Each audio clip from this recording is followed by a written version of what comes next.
ಇದೇನ್ರಿ ಡ್ಯೂಟಿ ಮಾಡೋ ರೀತಿ? Sorry sir. ಸಾರಿ ಅಂದ್ರೆ ಏನ್ರಿ ಅರ್ಥ? ನಿಮ್ಮನ್ನ ನಿಲ್ಸಿದ್ದೆ ನಾವು ಸೆಕ್ಯೂರಿಟಿಗೋಸ್ಕರ. ನಿಮ್ ಕಣ್ ತಪ್ಪಿಸಿ ಯಾರು ಒಳಗೆ ಹೋಗೋಕ್ ಸಾಧ್ಯನೇ ಇಲ್ಲ. ಅಂದ್ರೆ ನೀವು ಇದ್ರಲ್ಲಿ ಶಾಮೀಲಾಗಿದ್ದೀರಾ ಅಂತ.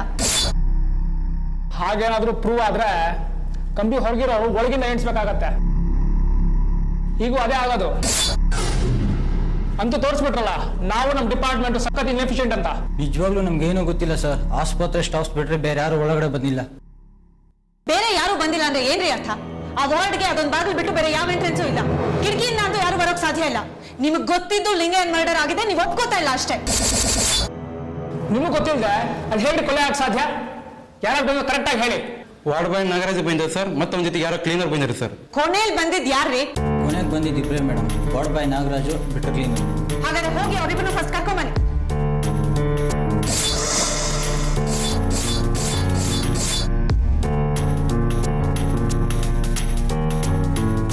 ನಿನ್ ಜೊತೆ ಇದೆ ಕ್ಲೀನರ್ ಬಾಯ್ ಅಲ್ಲ? ನನಗೆ ಗೊತ್ತಿಲ್ಲ ಮೇಡಮ್, ನಿಜವಲ್ಲ, ನನಗೆ ಏನು ಗೊತ್ತಿಲ್ಲ ಮೇಡಮ್. ಕೇಳಿದಕ್ಕಷ್ಟು ಉತ್ತರ ಕೊಡು, ಈಗ ಹೊತ್ತು ಒಳಗೆ ಹಾಕ್ಬಿಡ್ತೀನಿ. ಇಲ್ಲ ಮೇಡಮ್. ಕೊಲ್ಲಕ್ಕೆ ಹೇಳಿದ್ ಯಾರು?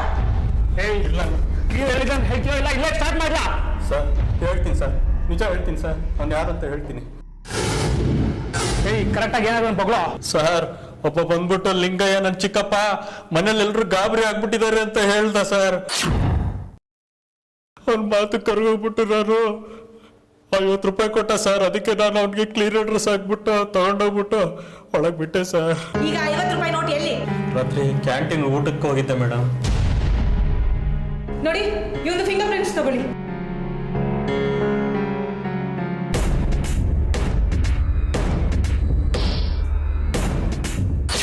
₹50 ನೋಟ್ ಸಿಕ್ಕರೆ ಕಿಲ್ಲರ್ದು ಫಿಂಗರ್ ಪ್ರಿಂಟ್ ಸಿಗುತ್ತೆ. ಆದ್ರೆ ಅದೊಂದೇ ನೋಟ್ ಅಲ್ವಲ್ಲ ಇರೋದಲ್ಲಿ. ಅದಕ್ಕೆ ನಾನು ನಾಗರಾಜ್ನ ಫಿಂಗರ್ ಪ್ರಿಂಟಿಂಗ್ ಕಳಿಸಿದ್ದು. ಆ ನೋಟ್ ಮೇಲೆ ನಾಗರಾಜ್ದು ಆ ಕೊಲೆಗಾರಂದು ಇಬ್ಬರದು ಫಿಂಗರ್ ಪ್ರಿಂಟ್ಸ್ ಇರ್ಬೇಕಲ್ವಾ?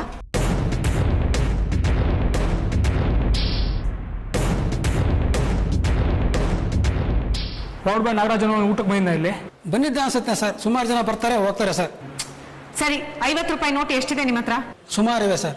ನಮ್ಗೆ ಅವೆಲ್ಲ ಬೇಕು. ನಾನು ಯಾಕೆ ಸರ್ ಕೊಡ್ಲಿ? ನೋಡಿ, ಇದು ಪೊಲೀಸ್ ಎನ್ಕ್ವೈರಿಗೆ ಸಂಬಂಧಪಟ್ಟಿದ್ದು. ಅದನ್ನೆಲ್ಲ ನಾ ತಗೋಬೇಕು. ಸರ್ ಈಗ ಹೇಳಿದ್ರೆ ನನಗೆ ಅರ್ಥ ಆಗಲ್ಲ. ನಮ್ಮ ಯಜಮಾನ ಬರ್ತಾರೆ, ಆಮೇಲೆ ಕಾಯ್ಲಿ ಸರ್. ಏಯ್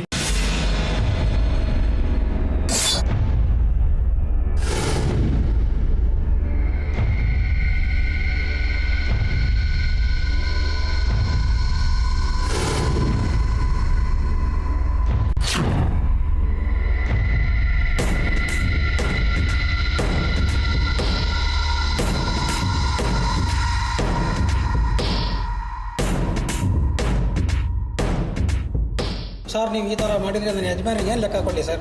ಲೆಕ್ಕ ಬೇಕಾ ನಿಂಗೆ? ಹೌದು ಸರ್.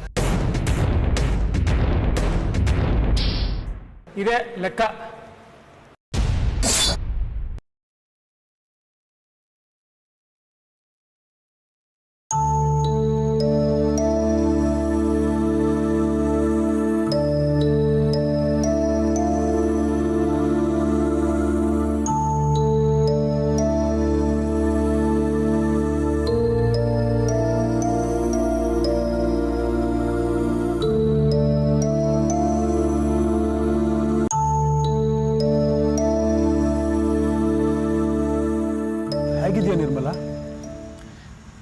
ಚೆನ್ನಾಗಿದ್ದೀನಿ ಡ್ಯಾಡಿ.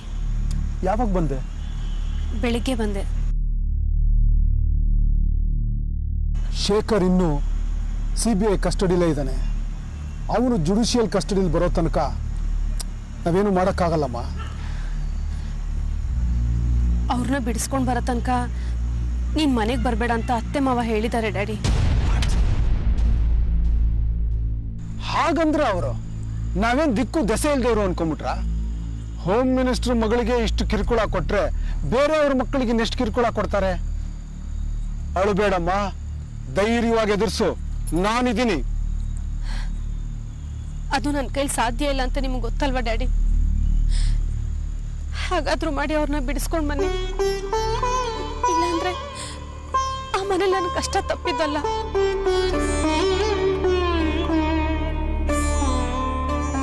ಅವ್ರ ಮಗ ಮಾಡಿದ ಅನಾಚಾರಕ್ಕೆ ನೀನ್ ಹೇಗಮ್ಮ ಹೊಣೆ ಆಗ್ತೀಯ? ಅವನು ಗೊತ್ತಿತ್ತಾನೆ ಮಸಾಜ್ ಪಾರ್ಲರ್ಗೆ ಹೋಗಿದ್ದು. ನಿಮ್ಮ ಅತ್ತೆ ಮಾವ ಈ ವಿಷಯನ ಇಲ್ಲಿಗೆ ಕೈ ಬಿಡದೆ ಇದ್ರೆ ಅವ್ರನ್ನು ಕಂಬಿ ಎಣ್ಸೋ ಹಾಗೆ ಮಾಡ್ತೀನಿ ನಾನು. ಆಗ ಮಾತ್ರ ಮಾಡಬೇಡಿ ಡ್ಯಾಡಿ. ಕಾರ್ತಿಕ್ಕು ಅವ್ರ ಜೊತೆನೇ ಇದ್ದಾನೆ. ಮಗುಗೆ ಇನ್ನೂ 2 ವರ್ಷ. ಅದಕ್ಕೇನು ಗೊತ್ತಾಗುತ್ತೆ? ಅಜ್ಜ ಅಜ್ಜಿ ಅಂತ ತುಂಬಾ ಹೊಂದ್ಕೊಂಡ್ಬಿಟ್ಟಿದ್ದಾನೆ. ಈಗ ನೀವು ಅವ್ರನ್ನು ಜೈಲಿಗೆ ಕಳಿಸ್ಬಿಟ್ರೆ ಕೊನೆ ತನಕ ನನ್ನ ಮಗು ನನ್ನ ಕೈ ಸಿಗ್ದಿದ್ದಾಗ ಮಾಡ್ಬಿಡ್ತಾರೆ.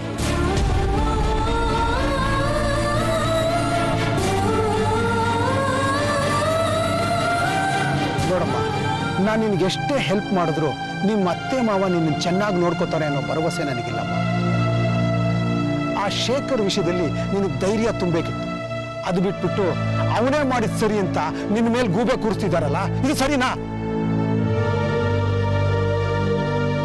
ನೋಡಮ್ಮ, ನನ್ನ ಕೈಲಾದ್ರೂ ನಾ ಮಾಡ್ತೀನಿ. ಇಷ್ಟ್ರ ಮೇಲೆ ನನ್ನ ಕೈಲಿ ಹೇಳಕ್ಕಾಗಲ್ಲ.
ಪ್ಲಾನ್ ಪ್ರಕಾರ ನಡೀತಾ ಇದೆಯಾ?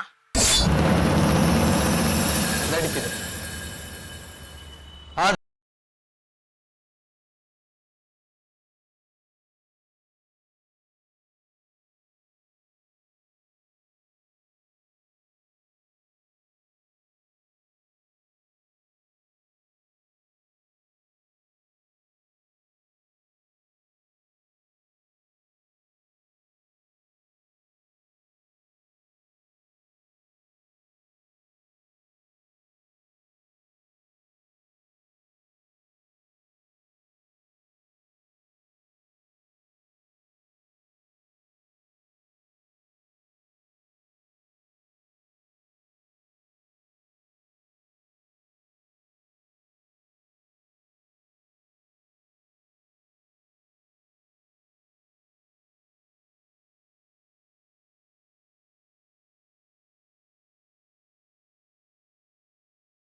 ರಿಕ್ರೂಟ್ ಮಾಡೋ ಮನುಷ್ಯನಿಂದ ನಮ್ಮ ಪ್ಲಾನ್ ಬಿ ಸಕ್ಸಸ್ ಆಗಲೇಬೇಕು.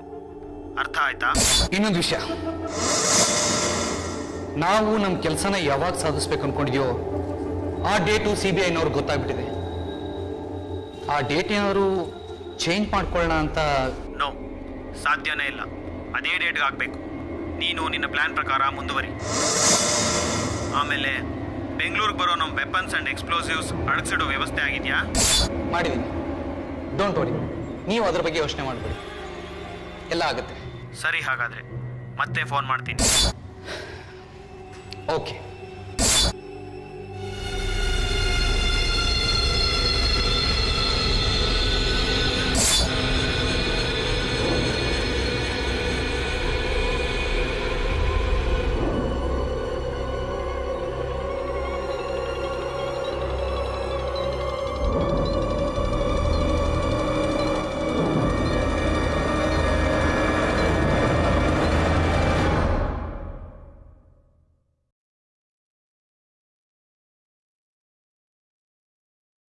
ಏನು ವಿದ್ಯಾ, ಇನ್ನೂ ಲಿಂಗಯ್ಯನ್ ಸಾವಿನ ಬಗ್ಗೆ ಯೋಚನೆ ಮಾಡ್ತಿರೋ ಹಾಗಿದೆ. ಒಂದೊಂದು ಇನ್ಸಿಡೆಂಟ್ಗೂ ಹೀಗೆ ತಲೆ ಕೆಡ್ಸ್ಕೊಂಡು ಕೂತ್ಕೊಂಡ್ರೆ ಆಗೋಯ್ತು. ನಮ್ಮ ಪ್ರೊಫೆಷನಲ್ ಇದೆಲ್ಲ ಮಾಮೂಲು. ಆದರೆ ಈ ಕೇಸ್ನ ಮಾಮೂಲಾಗಿ ತಗೊಳಕ್ ಆಗ್ತಿಲ್ಲ ಲೋಕೇಶ್. ಈ ಇಡೀ ಕೇಸ್ನ ಬೇರೆ ಯಾರೋ ಕಂಟ್ರೋಲ್ ಮಾಡ್ತಿದ್ದಾರೇನೋ ಅಂತ ಅನಿಸ್ತಾ ಇದೆ. ಕೇಸು ನನ್ನ ಕೈ ತಪ್ಪು ಹೋಗ್ಬೋದೇನೋ ಅಂತ ಕೂಡ ಅನಿಸ್ತಾ ಇದೆ. ಇದೇನು ಯಾವುದೋ ಚೆಸ್ ಆಡಿದ್ಯಾ? ಎದುರಾಳಿನ ಅಟ್ಯಾಕ್ ಮಾಡಬೇಕು ಅಂತಾನೆ ಮೊದಲನೇ ಪಾನ್ ಯೂಸ್ ಮಾಡೋದು. ಹಾಗೆ ನೀನು ಸಿಚುವೇಶನ್ನ ಕಂಟ್ರೋಲ್ ಮಾಡಬೇಕು. ಆದರೆ ಲೋಕೇಶ್, ಎದುರಾಳಿ ಏನು ಮೂವ್ ಮಾಡ್ತಾನೆ ಅಂತಾನೆ ನನಗೆ ಗೊತ್ತಾಗ್ತಾ ಇಲ್ಲ. I am feeling a little frustrated. Don't be. ಅದು ಹಾಗಲ್ಲ ಲೋಕೇಶ್, ನನಗೊಂದು ಅರ್ಥ ಆಗ್ತಾ ಇಲ್ಲ. ಹಾವು ಅಸೆಂಬ್ಲಿನಲ್ಲೇ ಒಂದು ಇಂಪಾರ್ಟೆಂಟ್ ಪೊಸಿಷನಲ್ಲಿದ್ದು ಅವ್ನು ಯಾಕೆ ವಿಧಾನಸೌಧ ಬಾಂಬ್ ಮಾಡಕ್ಕೆ ಪ್ಲಾನ್ ಮಾಡ್ತಾ ಇದ್ದಾನೆ? ನೀನು ಈಗಲೇ ಎಷ್ಟೊಂದು ಡೀಪಾಗಿ ಯೋಚನೆ ಮಾಡಬೇಡ ವಿದ್ಯಾ. ಈ ಎದುರಾಳಿನ ಸೋಲ್ಸೋದೇನು ಗುರಿಯಾಗಿರಬೇಕು. ನೀನು ತಾಳ್ಮೆಯಿಂದ ಇದ್ರೆ ಮಾತ್ರ ಇದು ಸಾಧ್ಯ. ನೀನು ಈ ಕೇಸ್ನ ಗೆದ್ದೇ ಗೆಲ್ತಿ ಅಂತ ಭರವಸೆ ನನಗಿದೆ ವಿದ್ಯಾ. ತಾಳ್ಮೆಯಿಂದ ಇರಬೇಕು. ನನ್ನಲ್ಲಿ ಆತ್ಮವಿಶ್ವಾಸ ತುಂಬಿಸೋಕೆ ಪ್ರಯತ್ನ ಪಡ್ತಾ ಇದ್ದೀರಾ. Thank you Lokesh. ಆದರೆ ಚೆಸ್ನಲ್ಲಿ ನಮ್ಮ ಎದುರಾಳಿ ಯಾರು ಅಂತ ಆದ್ರೂ ಗೊತ್ತಿರತ್ತೆ. ಇಲ್ಲಿ ನನಗೆ ಅದೇ ಗೊತ್ತಿಲ್ಲ. ಅದು ಅಲ್ಲದೆ ನನ್ನ ಕೆಲವು ಪಾನ್ಗಳು ನನ್ನ ವಿರುದ್ಧನೇ ಕೆಲಸ ಮಾಡ್ತಿದ್ದಾವೆ.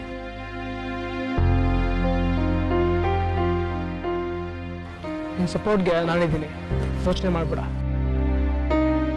ನಿಮಗೆ ಗೊತ್ತಿರೋ ಹಾಗೆ ಅಪ್ಪ ಅಮ್ಮ ಹೋದ್ಮೇಲೆ ನನಗಿರೋದು ಬರೀ ನಮ್ಮ ಅಕ್ಕ ಭಾವ. ಅವರಿಬ್ರಿಗೂ ನನ್ನ ಮೇಲೆ ತುಂಬಾ ಕಾಳಜಿ. ಸದಾ ನನ್ನ ಸೇಫ್ಟಿ ಬಗ್ಗೆನೇ ಯೋಚನೆ ಮಾಡ್ತಿರ್ತಾರೆ.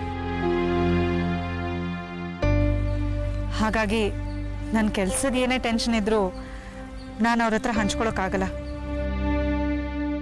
ಬಟ್ ಅದು ನನಗೆ ಅಭ್ಯಾಸ ಆಗ್ಬಿಟ್ಟಿದೆ. ಯಾಕಂದ್ರೆ ನಾನು ಈ ಪ್ರೊಫೆಷನ್ ಆಯ್ಕೆ ಮಾಡ್ಕೊಂಡಿದ್ದೆ ಇಲ್ಲಿ ಎಮೋಷನ್ಸ್ಗೆ ಜಾಗ ಇಲ್ಲ ಅಂತ. ಆದ್ರೆ ನಿಮ್ ಜೊತೆ ಇದ್ದಾಗೆಲ್ಲ ಈ ರೀತಿ ಮಾತಾಡಕ್ ಶುರು ಮಾಡ್ಬಿಡ್ತೀನಿ.